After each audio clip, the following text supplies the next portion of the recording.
Welcome back to Following Know It on a Stormlight podcast. This week is episode 214, and we are in chapters 9 through 18 of Tress of the Emerald Sea. Eliot, how are you?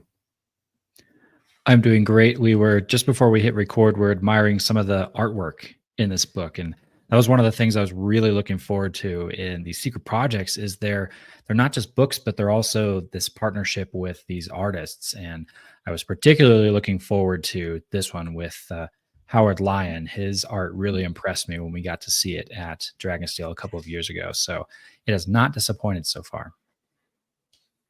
Paul?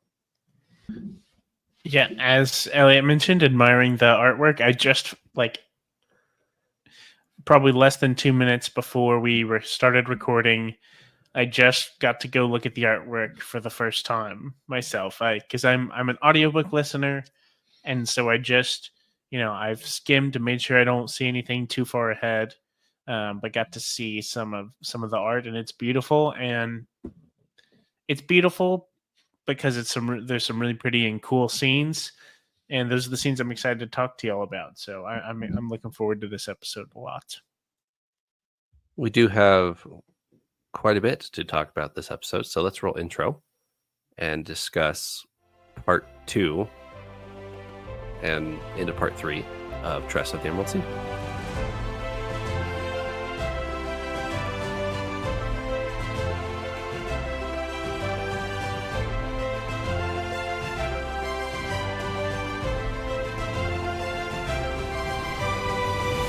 All right. We board the Ute's Dream and then leave it within 2 chapters of getting on it. Eliot, do you want to summarize what happens for us? Sure. Chapters 9 through 18 of Totes, as I'm going to affectionately call it from now on. Tress was on the ship where we left, or she successfully got off the island onto the ship last time, but then very quickly becomes a prisoner of the smugglers who she's apparently thrown in her lot with unknowingly. And she's helped by a talking rat named Huck. She's able to escape from her captors because their ship comes under attack by another ship. She manages to escape, runs across the sea while it's in one of those temporary states of non-fluidization, makes it to the pirate ship, boards the pirate ship, is starting to meet all the various crew members of this strange ship. I think the ship is called the Crow's Song. Yeah, the Crow's Song.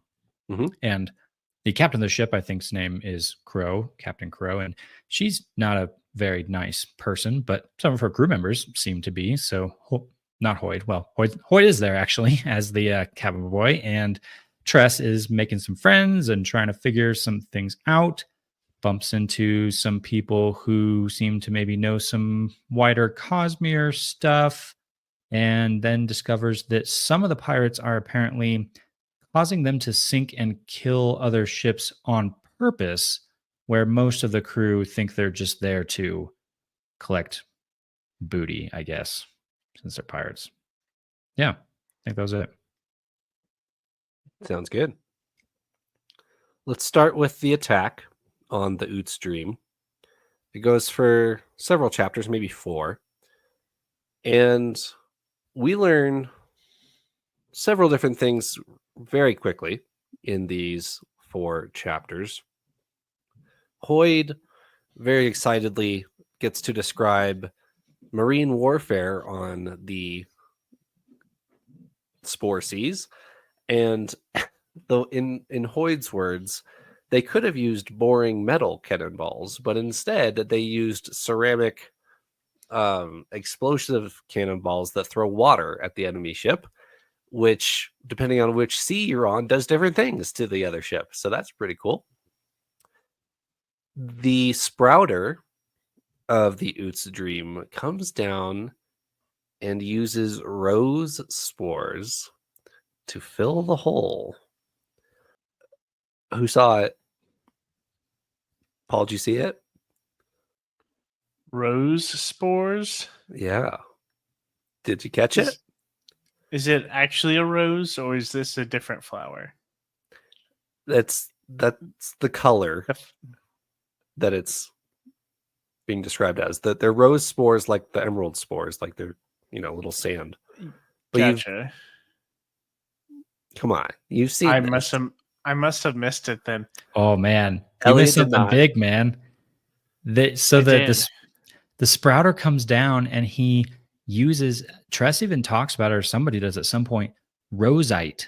The rose spores are called rosite. Yes, We just okay. saw some epic scenes with somebody using, I think, this exact stuff. Okay, I did. I do. Now that you mention, I do remember the mention of rosite, but I didn't remember that being these spores. Which you're right. That's pretty big because. Oh yeah. I'm trying to remember so our friend Twin Soul talked about this, and he was all about these like aethers and stuff. So is it tied to that, or is it a different thing? The rosite stuff, because. Well, I'll tell you what I think is happening here, and then Trevor can laugh at us and not correct me. They describe it as using rosite or spores from the rose sea, but the way they explain what he's doing, it seems a lot like what we just saw Twin Soul do in The Lost Metal. Spoilers for that book, by the way. If you've not read The Lost Metal, now's your chance to skip ahead, I guess. He patches a hole in the side of the ship by pouring water into his little bucket of spores and then using it to make a crystal patch on the side of the ship, and it plugs a hole.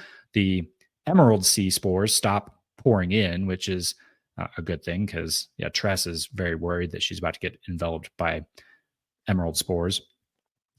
But Twin Soul was doing the same thing. Think about this. He had somehow maybe a repository of these rose sea spores, and it even talked about him having like a tank of water on his back at one point.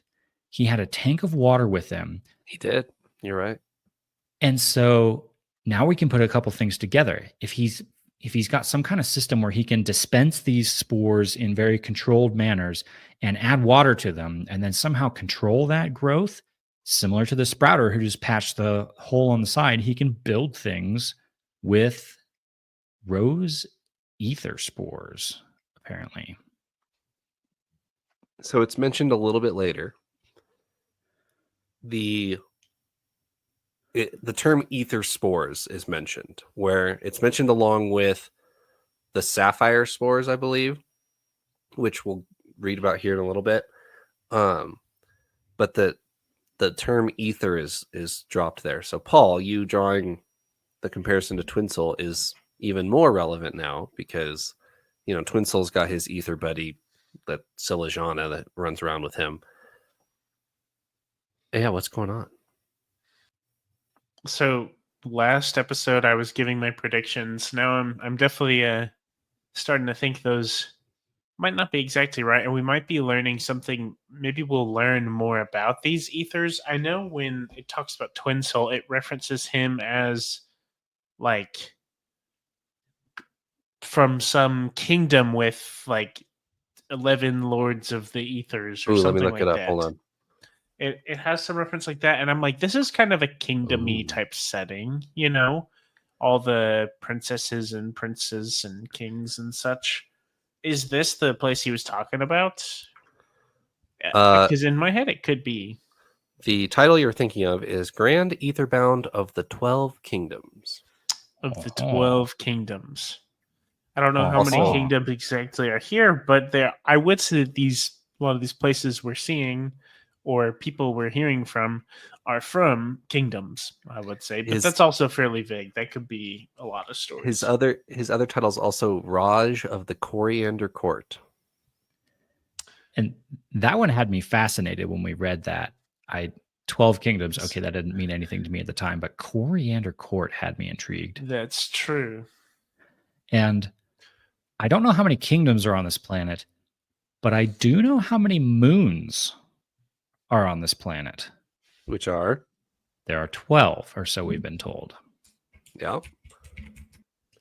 And I mean, we can put a few things together too. We've been told that the Emerald Sea is made up of spores that come from the green moon that hangs over the place that they're at. So I've already kind of jumped to the conclusion that all these other seas that we're now hearing about, the Crimson Sea, the Sapphire Sea, I think there's even a mention of like a Black Sea, or maybe I make that The up. Midnight Sea. That's where the sorceress is. Yeah. Now I'm envisioning a appropriately colored moon above each one of these areas of the planet. You'd be correct. There's going to be a blue moon over the Sapphire Sea and a rose moon over the Rose Sea, you know, that kind of correlation.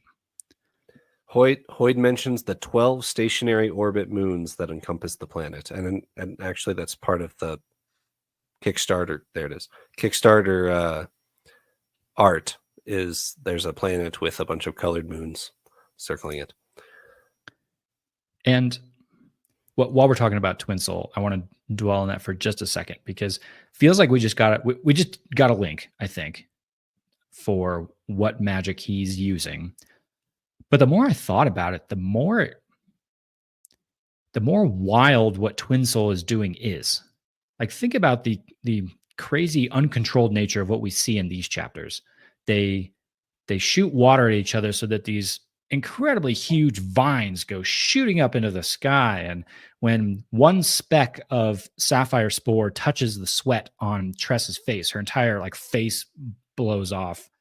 Not actually, but like her goggles go flying and she's like deafened for a minute. It's like a whole explosion right in her face just from one spore. And Twin Soul goes and does these very like minute, controlled things that he does. He can build a ladder. He can build a giant construct mech.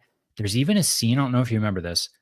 He sees through a wall by feeding little tendrils of the rosite through the wall, and somehow that allows him to like see what's on the other side.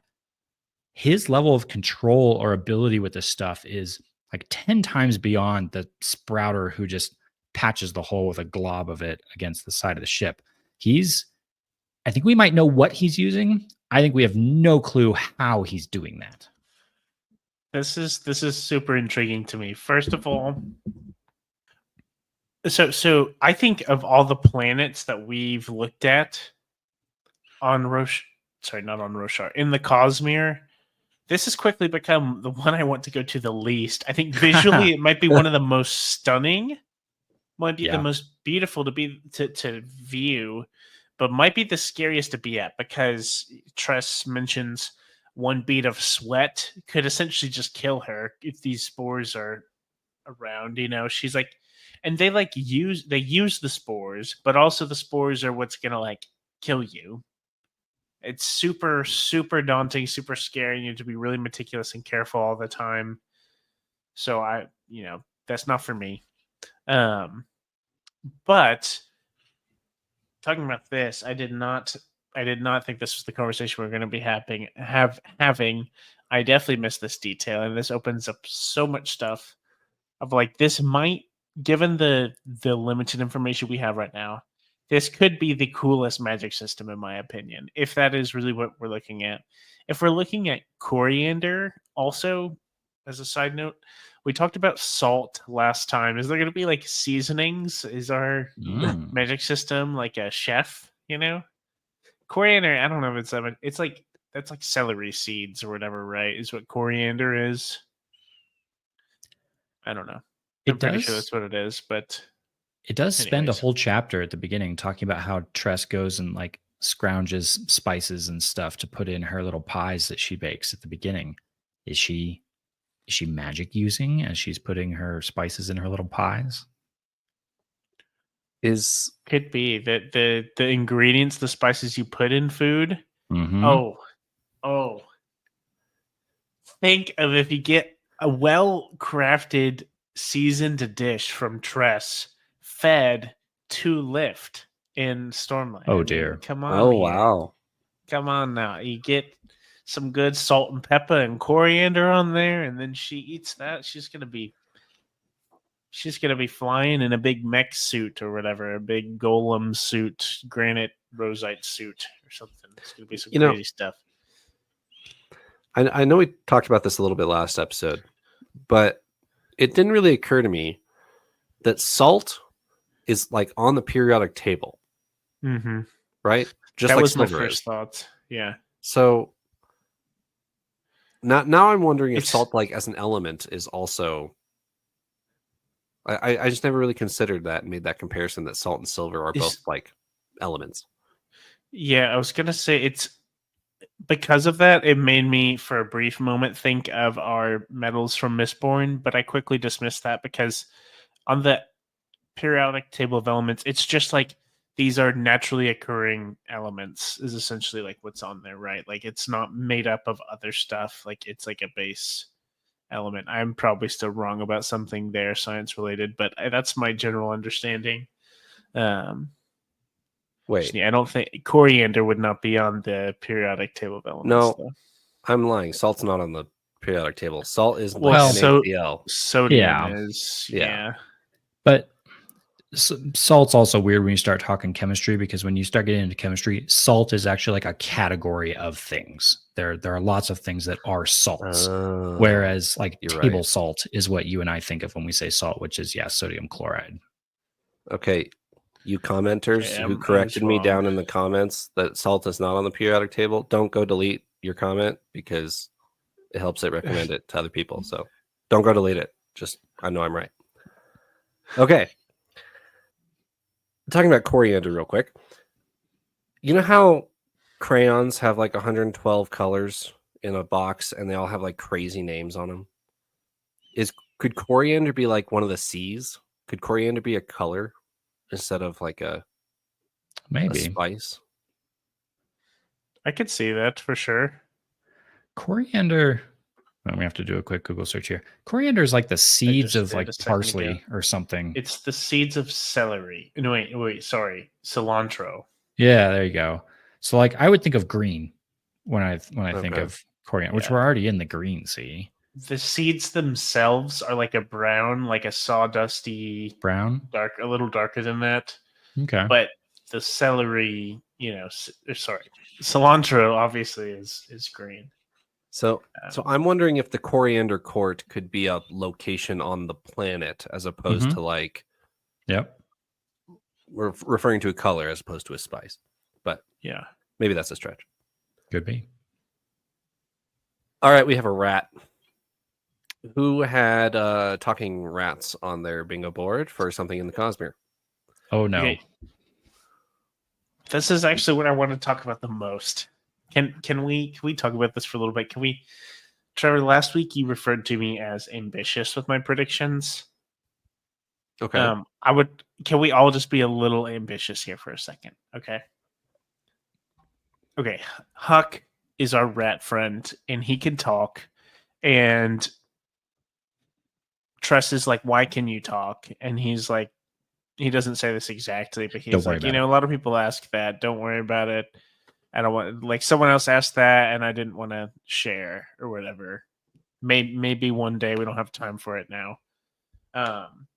We get the classic big mystery, and the character here, Huck, in a very jovial, funny way, is like, no, I don't want to talk about it. But either way, he doesn't want to talk about it. So my first thought was, okay, is this just some like, I don't know, some like weird AVR version that's a rat instead of a bird? But I'm like, no, this isn't the case. There's something going on here, and it's either like a curse of some kind, like we might have some kind of like prince that's turned into a frog type of thing, Mhm. maybe cursed by the witch, something like that. Maybe Huck met with the night watcher, and that was the curse, was being turned into a rat, or who knows. But there's something here, though, and it's something that I'm determined that we are going to learn about, and I'm assuming is going to be something big. Maybe Huck is actually a dragon. I said that Tress might become a dragon. Maybe there's lots of stuff that can happen, but I'm like, there is something big going on here with Huck. This is not just like, haha, funny talking rat. You're determined to find a dragon in the Cosmere, aren't you? It's not determined. I need to find a dragon in the Cosmere. I'll be honest with you. It's a need. Yeah.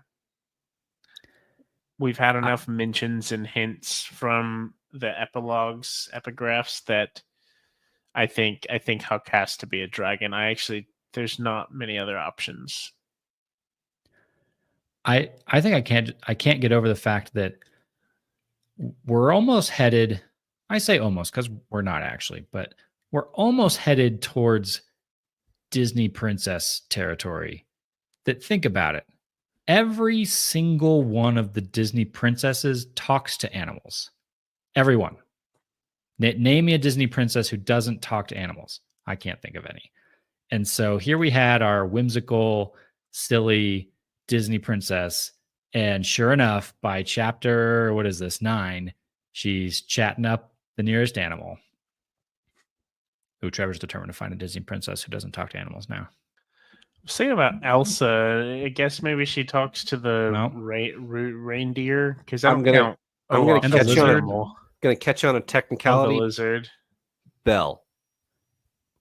The beast. She's got little sidekicks, but none of them That's true, but they're are- not animals, are they? None of them are animals. No, There's she a talks dog, to Beast. but it's He's like- an animal the whole time. It's rocky ground there. Unclear. Anywho, do y'all think Hook is a big deal, or is he just our fun little side character? Because while it has been the fun side character this far, I just can't help but like he makes a point to say like, yeah, I don't want to talk about why I'm a talking rat. Oh yeah. I don't know if he's a rat who is made to talk, or if he's not a rat who is then turned into a rat. He deflects every question that goes that direction. Tress is even like, tell me your real name. He's like, no, it's a rat name. You can't pronounce it. And she's like, oh no, I can try. He's like, nope, don't even try. Just Huck. Don't ask questions. Like every time it starts to go towards who are you, he pretty quickly distracts the conversation. So I realized something about myself when you asked that, Paul. I realized that I have a tell on when I'm hiding something or know something that I cannot reveal. I realized I look at my own camera on our display. So when you said that, I looked down at myself to see if I looked suspicious. And then it made me realize that I do that every time. So there you go. There's my tell. Aha. Yeah, I don't know. Maybe there is something going on with Huck. Do you want my too obvious prediction that I honestly think is probably not correct because it's too obvious? Okay, yeah. So I'm still very much in the Princess Bride mindset as I go through this. I'm very much getting that vibe from the story in a lot of good ways. In The Princess Bride, spoilers for that, by the way. Go watch that movie before you read this book. That has to be a requirement. The hero, well, Wesley, the guy, goes off, disappears, comes back later in a disguise, and he and the princess, Buttercup, interact a bunch, and she doesn't know it's him.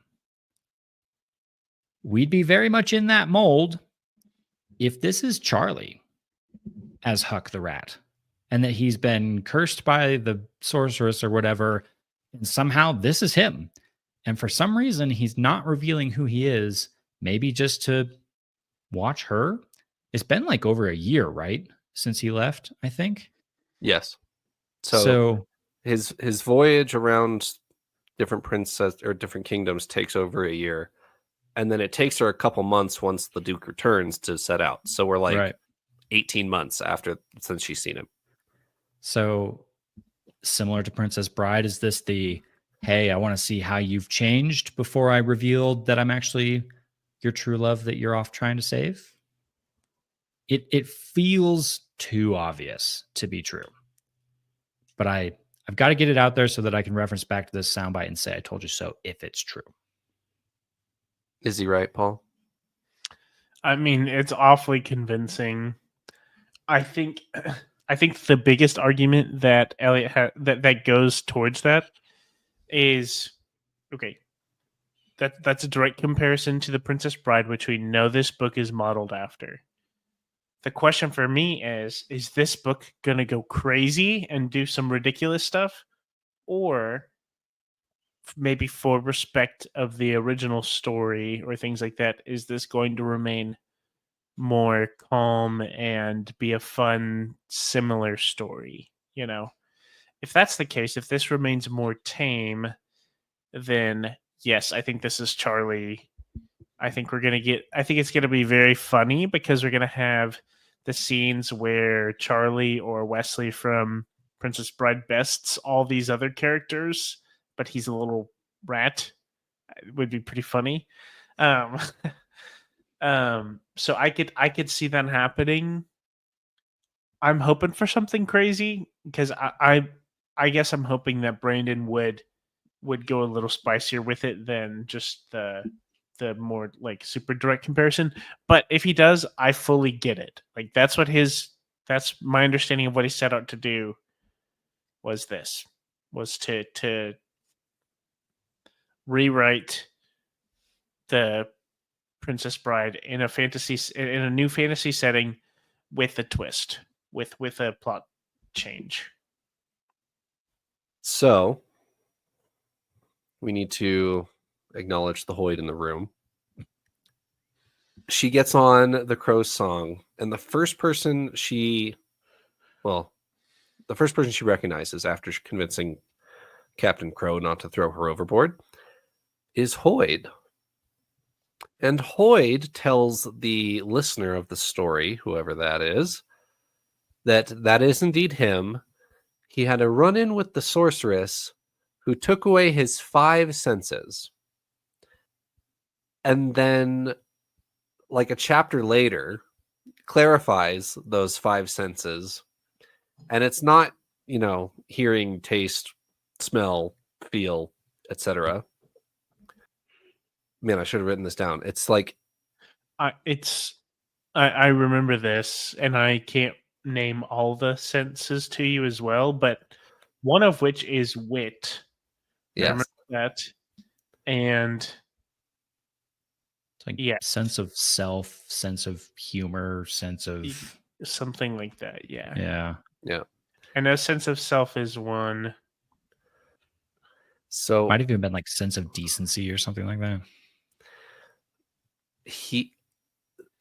We can talk about the actual curse if you want to, but I'm more interested in somebody cursed Hoyd. Hello? Like that seems kind of not possible before this chapter that I thought. Well, again, minor spoilers for Yumi. He's kind of cursed on that planet too. Oh, that's true. I forgot about that. Do we have a running theme here where in secret projects, when you enter the story, Hoyd is under some kind of a trap curse thing?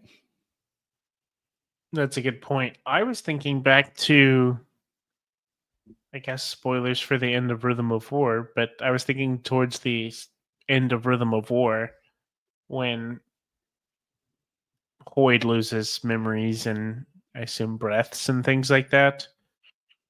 That's what reminded me of this. I didn't know if there's a connection that's probably pretty unrelated to that. But that's where my mind was going, of like a similar mechanic maybe.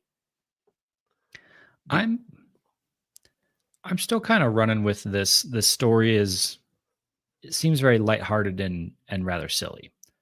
I'm not taking this curse too seriously.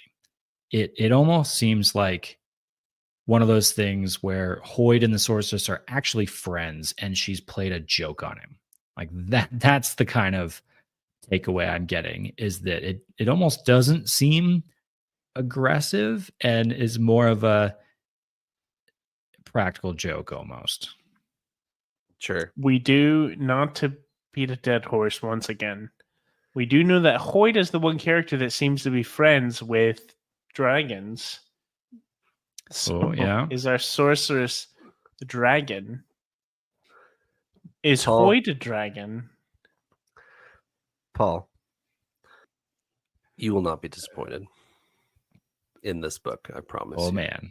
I know that at least half the cast have to be dragons from my logic thus far. Okay, maybe you might be a little bit disappointed. So If those are your we- expectations, you might be disappointed. we have at least Tress, Huck, and the sorceress. Hoyd is a maybe. The other three are definitely dragons. So, yeah, But I thought Huck was Charlie. yes, and he's gonna become a dragon to go with Tress, who will Oh, also be a dragon. You know, you can't. It'd be a lot. It's a lot more romantic if they're both dragons. Yeah. Do we do Tears of the Kingdom spoilers on this podcast? Wow, that's a thought train I had not put together. Anyway, I will say having a literal fantasy dragon would be very much in our fairy tale theme. That is very, very common in your classic fairy tale to have the dragon. Even a dragon who's maybe not the bad guy. Like sometimes there's the dragon that the knight in shining armor has to slay to save the maiden. Other times the dragon's a friend or misunderstood. Like there's lots of fantasy dragons, but in fairy tale, we could very much be headed towards very classic dragon. So Hoyd tells the reader, I'm not going to name all of the crewmates for you. I'm going to call them all Doug. And anybody who I do name is important, so keep track of them. But everybody else, for your sanity and mine, I'm going to call them Doug. What'd you think of that? I laughed pretty hard at this section, especially because in the chapter where he does that, he says, okay, almost all the crew is not important. They're all going to be called Doug. And then he proceeds to go name and give backstories on about 4 people or more. Yeah, it's like, okay, so not all the crew is unimportant because we've got names for at least 6 or 7 of them. And then eventually he does start using Doug to refer to all kinds of people, which does seem extremely random. I do think it's random. It's also funny. He actually uses the name Doug before he explains what he's doing. So there was a Doug who, I don't know, like stepped on her while she was sleeping or whatever is what he says. But anyway, so yes, we have the Dougs, and then anyone who is named is important. And we have 2, I think, that we can really talk about. We have Anne and the quartermaster, which I don't remember his name. Fort. Thank you. We'll talk about Fort first. He's got a tablet. The dude's got an iPad. He's got an iPad. And Tress asks about it, and he's like, yo, I'm really so glad you asked. There was a wizard who gave this to me the other day, and it interprets what you say and writes it for me, and then it predicts my text back to you. And Tress is like, okay. What do you guys think? My mind was a little bit blown in that statement because I just have to read this. I think this is Hoyd. This might be Hoyd explaining what it is to us. But it says that the board that he has is Nalthian tech with awakened predictive connection circuits. The amount of Cosmere books you have to read to understand that sentence is crazy. Let me put a pin in this conversation real quick. For every episode we're going to cover this, I want to ask you guys, is this an intro Cosmere book? This was the moment. It's little lines like this that I'm like, man. That was probably the moment where I first started really thinking hard about, can I hand this to a new reader? Was a sentence like that. Because to a new reader, that sentence makes absolutely no sense at all. None.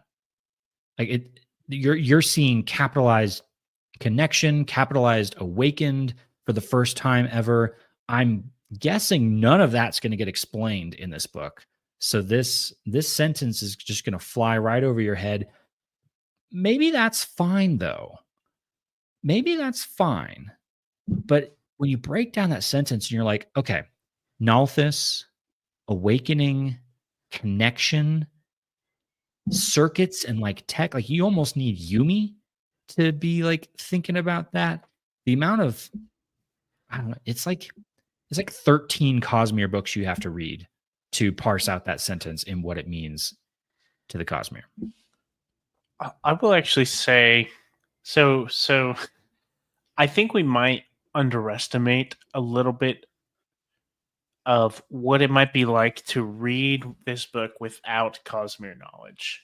Because you're right, there's a lot of stuff to dive into with that. But what I'm thinking of is if you don't know any of this, then it's very easy to see those things. I feel like, Eliot, you and I have done this a lot, especially when we were getting started, is running into all these terms and things and just being like, well, that's just going on the list for a question I have for later. That's just added to the list. Or, if you, especially if you're getting, if I'm recommending this to somebody, I can tell them there's more than just this one story. There's an interconnected Cosmere, things like that, and they could write that down. Or I feel like you could read that and gloss over it if you are in a fantasy world. I don't want to say that too lightly, but I feel like if for me, that's not a deal breaker. All in all, I think you could add it to the tally of things you don't understand, and being like, "Wow, okay, this guy just has an iPad, but we're sailboating, right now." And it's There's a lot also, of mixed matched. there definitely is. And I think something I'm really going to want to think hard about by the time we get to the end of this is, what does it mean to like, what is it? What are even the criteria for reading order? Because in one sense, like the Cosmere is just a giant puzzle. Like, does it matter which end you start on? You're going to be asking questions no matter how you do it. It's just kind of like, what order are you going to ask those questions? You can do Mistborn first. You can do Stormlight first. You're just going to ask different questions along the way. So, like, what are kind of the key pieces that you need to experience in order? That's something I'm going to have to think about. Because, yeah, you're right. You could read this and you now have a little bit of a thread of, ooh, I wonder what Awakened is, and I wonder what connections are, and wow, that's some really advanced tech for this planet. How'd that get here? Now you're going to go looking for those things as you keep reading like that's perfectly fine. That's exactly what we did in a lot of senses. So I'm gonna have to think hard about like what drives a reading order. So what I'll say on this is I think there's two types of Cosmere Easter eggs, and he puts them both in this episode. The first one is the conversation we had to start the episode, Roseite. If you were a first reader, you would read that and say to yourself, okay, rose spores create like this little crystal stuff, and you cover the whole of the ship, moving on. Or you could have the conversation we had, which is like, okay, hold on. There's this guy in this book, 7 books in a series, like that we were introduced to this. And if he's holding this and using it the way he does, like there are so many more questions to ask over 2 lines of, and he used some roseite spores to cover the hole. And you're like, okay, stop right there. And then there's this one, which Hoyd explicitly uses phrases which you may or may not know. And so the first one, if you're a first-time reader, you don't know what you're missing. On this one, you know you're missing something. You read this sentence and you're like, that was not English. That did not make sense. I understand the rest of this book. That did not make sense.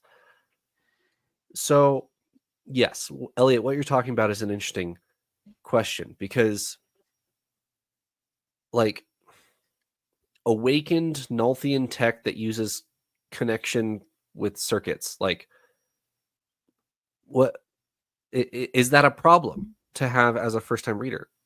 I don't know. You might even, the example on the Roseite too is again kind of back to that, like which order do you want to do it? Like I might argue that the experience might even be better, the opposite of the way we did it. Twin Soul was our first exposure to ether spores, apparently, which still don't know if I'm quite using those terms correctly. Maybe you should read Tress so that when you see Twin Soul for the first time, you go, oh, wait a second, I know what he's doing here. That might actually make more sense than Mistborn first and then Tress. Yeah, I don't know. We have Anne, who has 3 revolvers and helps her with her blue spores. And she, the chapter ends with, and that was when Tress's face exploded, which is great writing by Brandon Sanderson. You're like, excuse me? I want to talk about that super fast before we talk about spores and the canon. That writing style is so consistent throughout this book. Of every chapter ends on like a giant hook for the next one. Like every final sentence of each chapter is this huge, and then the rat opened his mouth and talked, and then Tress's face exploded, and then it's always some kind of giant cliffhanger line to get you to read the next chapter, and I feel like that plays into the whimsical nature of the story a bit. Now put yourself in my shoes trying to chapter split this book. Yeah. There's a chapter split coming up where there is a name drop at the end of the episode, like literally the last line of the episode. So I'm excited about that. Blue spores, sapphire spores, zephyr spores, I think is what they're actually called, explode when you put water on them, which is their gunpowder. They have adapted this into their cannons. What do you guys think? Like I said earlier, this is like the scariest planet ever. I think like it's horrifying to me that if water exists, like, do they still need water like to live? Like, do these people still like have to remain hydrated and not die of thirst? Like, how do you do that and just live your life being like, yeah, I guess I can never spill my cup like of what Ever. or else I'm gonna destroy everything around me. Like that's so horrifying.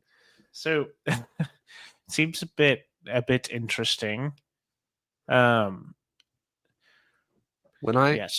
aside from the scariness factor, it is fascinating. It's something that I'm really like trying to tune into as we do continue to read, of like really trying to figure out how this works. How, like, to me, I'm struggling with how do you really engineer this?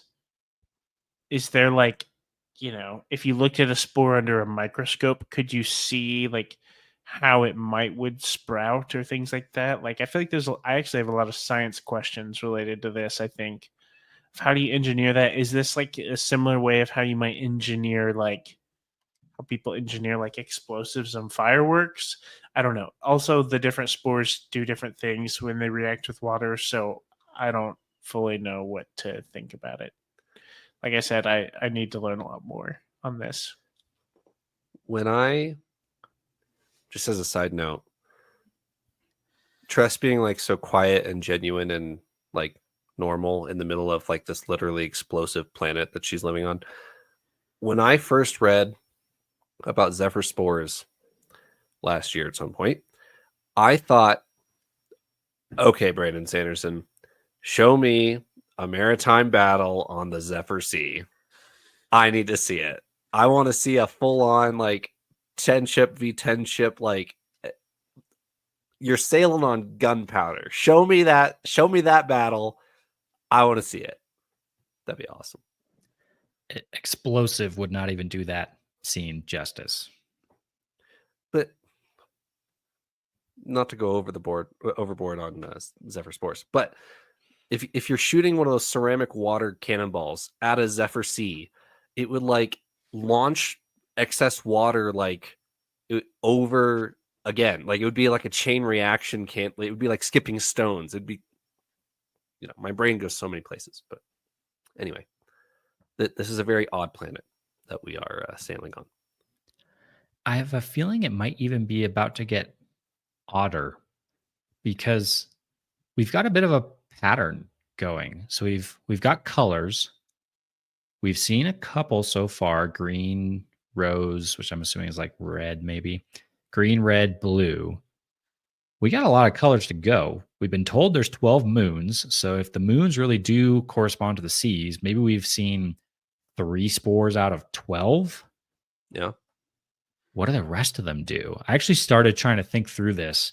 I just threw out some kind of random and silly answers against them, but like, what are all our other colors gonna do when you add water to them and they violently erupt into something based on their color? Do you think we'll get one that's a little more tame? I'm hoping for one that's not life threatening. I'll be honest. Like, I just want one that's it's like, yeah, you could go frolic around whenever it does. It just kind of, I don't know, oozes or something. Comes. Hoyd says that there's some that are like perfectly normal, and then some that are more exciting. So yeah, I did think that maybe like either like a dark purple sea or the black like midnight sea could be like darkness. When water hits it, like this huge cloud of darkness erupts out UV of it. spoilers. Ooh. Well, yeah, Ooh. kind of almost. Interesting. Or yeah, like maybe the white sea, if there is one, is like snow. You hit it with water and just like this like instant avalanche of snow kind of flies everywhere. The last chapter we cover, the other corpse. Who spotted it? Paul, did you notice what this guy is? Ulam is his name. I think he's the doctor or the surgeon on board. I remember having something to draw from this, but now I don't know. I don't think I do. So Tress walks in the room and Ulam says, "Wow, you have beautiful eyes. Can I buy them?" I remember that dialogue. Come on. And all I can think of is not a Cosmere, or not a Brandon Sanderson reference, but I'm going to add on to my references list of referencing other shows and books and things. If anyone watching this has watched Hunter x Hunter, then you know about Anime. Yeah, it's an anime. If you've ever watched it, then you would know about a group famous for their eyes, and it's like a novelty item. It's like an illegal thing, and people try to get their eyes. Anyways, bit wild, but no, I have no idea what this is, Trevor. So someone in Wax and Wayne comes up to Wayne and asks him to buy his bones after he dies because they're fascinating. Okay, I see. I see now. Ulam's a Khandra, Paul. You're right, he is. But we do... I've wrestled with Khandras being world hoppers.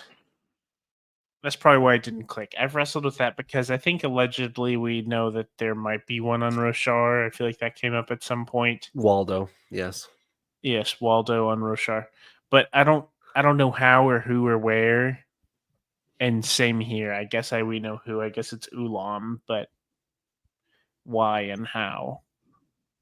Eliot, I don't know if you were there. I don't know where you would have been, but there's been somebody's asked Brandon if there is a Khandra on Roshar, and he's answered exactly one. There's exactly one Khandra on Roshar, and so everybody has nicknamed him Waldo. As where is Waldo? So everybody's trying to figure out where that Khandra is on Roshar.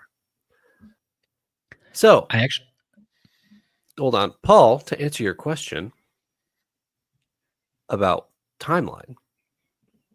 This is after Mistborn Era 2, where the Khandra have begun to explore the Cosmere. Ah. Well, that's neat. Good for them. They're getting out of their hometown, you know? Mm-hmm. It's good stuff. All right, Eliot, what do you have on Ulam? Well, actually, I had as I was first reading the description of this guy, I actually was going to go a different direction in thinking about what he was about to be. The initial description we get of him didn't scream Khandra to me. It actually sounded like a Rosharan singer. He's described as okay, yeah. having red eyes, ashen skin, 2 sharp features. I even think it talks about like ridges where there shouldn't be, is like Tress's description of him. And I immediately thought of our singers on Roshar with, I guess the real tell would have been, does he have like the marbled skin colors that they have? It doesn't go that far. And then very quickly after that, it's very obvious that he's a Khandra. And so, but I was kind of excited for a second that I thought we might be seeing a Rosharan native world hopper. Well, you could be right. He could be wearing singer bones. Oh, that's that true. was my thought. Yeah, I feel like think about that. this might be this might be Waldo. We may have just met Waldo. You might. know? Yeah. Yeah. So, what are the implications of finding a Khandra on a pirate ship with Hoyd on the same pirate ship? Seems a lot awfully convenient to find so many important people on one ship. That was literally what I was about to say, Trevor. I'm like, man, this is quite a stacked ship. We've got a talking rat, which seems to be an anomaly, or maybe that's normal here. We'll wait and see. We have Hoyd, #1 leading world hopper, and then we have a Khandra, and then we have Tress, who's a dragon, probably. So this is just one of the most stacked boats, but they're not actually on a boat anymore, that we've seen. So, yeah, awfully convenient, I guess. Maybe we are going in a more Cosmere big scale. I might be able to stack it even further for you. Trevor, can you answer this question? It's fine if you can't. Do we know how big this planet is? I can answer the question telling you we don't know. Okay. The reason I ask is that we've discovered already that our Rosharans are bigger. They're taller, especially than like Scadrians. If someone who grows up on Scadrial goes to Roshar, they seem short to everyone else on Roshar, which has to do with the planet size and gravity and things like that. And just as a refresher, for scale, Scadrial is 1 and 1 equal to Earth. Right. So Rosharans would be tall for us. Right. The quartermaster fort is described as being giant, like incorrect proportions large. I didn't think about it until just now. Could that be an indication of World Hopper? That he comes from a planet that's less gravity or something? I did think about this a little bit, but I arrived at a mildly different conclusion, one that's less Cosmere implication-y. When they were describing Fort and his size, I mentioned, I think in the last episode, the trope of almost like the 3 challenges that Wesley goes through. I was thinking maybe this is setting up that this is our giant, like Andre the Giant. Yeah, exactly. That this might be our big tough guy who's just massive and like does a feat of strength. That doesn't mean he's not Rosharan. He could be Rosharan. I didn't actually think about that. And it is like he's at a place, and they mention like his heritage almost, don't they? They mention it's like, yeah, he was, his parents were some huge people too. I think I could be wrong on that, but I feel like they attribute a reason to his size, not just like he's a freak or something. Maybe he comes from a tall family. I don't remember for sure, but could be he's Rosharan. Could be both, that he's Rosharan and he's going to be the Andre the Giant here. So, well, what I remember is Hoyd mentioning when the shards made him, they realized they went overboard and decreased everyone else by 10%, is how Hoyd describes him. So interesting that he specified that the shards made him. But other than that, I don't know if there's too much on his backstory. Is he described? I'm trying to look it up because I can't quite remember. Is he described as dark-skinned and having like dreadlocks, or is that somebody else? Yes. Is it? Is this Talonel? When Isn't you gave Isn't the Talonel description- depicted like that sometimes? That's true. Yes, he is. This is Elliot. This is. I'm so proud. I'm so happy right now. This is the kind of predictions that we need. I'm trying to find another scrap of logic to connect Talonel to this. But yeah, this is Talonel after he gets his senses back. And He's pretty immortal, so yeah, it definitely makes sense. He's just trying to go on a vacation, go for a little sailing trip, but he likes responsibilities, so here he is as the quartermaster for this crew, but he likes it. It's a nice little humble role in his retirement. And that's why he doesn't talk, because if he were to talk, he would say, "My name is Talonel Lynn, Herald of War. The desolation is near at hand, blah, blah, blah, blah, blah." And people would be a little put off by that, so he Right. just remains quiet, and that's okay. There we go. Solved. Problem solved. Yeah, okay, there we go. I should have put... And what bigger feat of strength to do than going against the Herald who, withstood torment for like hundreds of years or however long he made it. I mean, if we have a repeat of The Princess Bride where we have Charlie/Wesley coming through, and I think he'd be toast. Like, I feel like that's just, you can't, beat that. So, what I've learned in this episode is we have Huck the Rat versus Talonel Elin next episode. yes. Correct? Yes. That's what we're predicting? Before the end of the book, yeah. Okay. Sure. Yeah. I'm here for the ride. Absolutely. I mean, he's also a dragon, so I guess it's maybe a little better for him than we might think. Anything else? I think that covers all the craziness I have in my notes. Alrighty. We can close it there. Thanks for joining me, Paul and Elliot. We will reconvene next week. Fare thee well.